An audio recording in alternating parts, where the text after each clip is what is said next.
Let's talk about how the new dietary guidelines encourage people to eat more real food like fresh fruits and vegetables and meat, yet federal funding to improve affordability for this real food among the poorest Americans was slashed. There is a mismatch with the messaging here that I really think we need to talk about. One day, we hear that the message is to make America healthy again. Then the next, we hear that funding for a program that was designed to make Americans healthier was cut. Let me break it down for you.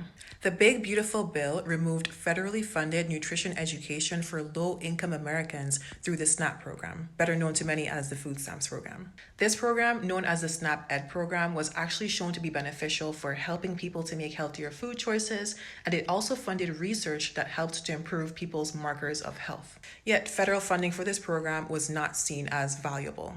Funding for the SNAP program itself was also cut. Prior to the Big Beautiful Bill, the federal government covered all of the food costs and half of the administrative costs of SNAP. The Big Beautiful Bill requires states to cover up to 15% of food costs and 3/4 of the administrative costs, lightening the burden for the federal government, but making it more expensive for individual states, which in the future may need to cut funding in order to sustain the program. Funding for the Emergency Food Assistance Program, which funded the delivery of fresh fruits and vegetables, meat, and so forth to food banks around the country, was slashed by $500 million. This program was actually designed to transfer surplus food from farmers to those who needed the most, yet it was not seen as valuable. The USDA also canceled $1 billion in funding for the local Food for Schools Cooperative Agreement Program and the local Food Purchase Assistance Cooperative Agreement Program. These programs supported the purchasing of locally harvested and raised produce and meat by food banks and schools. Now that this funding is gone, this means that food banks and schools will have a harder time finding healthy, locally sourced food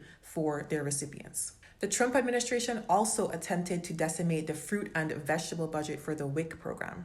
The 2025 fiscal year budget included a pulling back of $391 million that was already earmarked for WIC, a change that would have affected over 5 million WIC recipients. Fortunately, though, this cut was not approved and WIC remains fully funded. But I included this because I think it's still important to show people's intentions even when they don't succeed with something. So these are just some of the things that the Trump administration has been doing that make it more difficult for people to actually eat more real food. But anyway, what do you think about these new dietary guidelines and how well these policy changes align with the mission to make America healthy again? Share your comments down below, and for a deep dive on this topic, you can check out my full video on YouTube.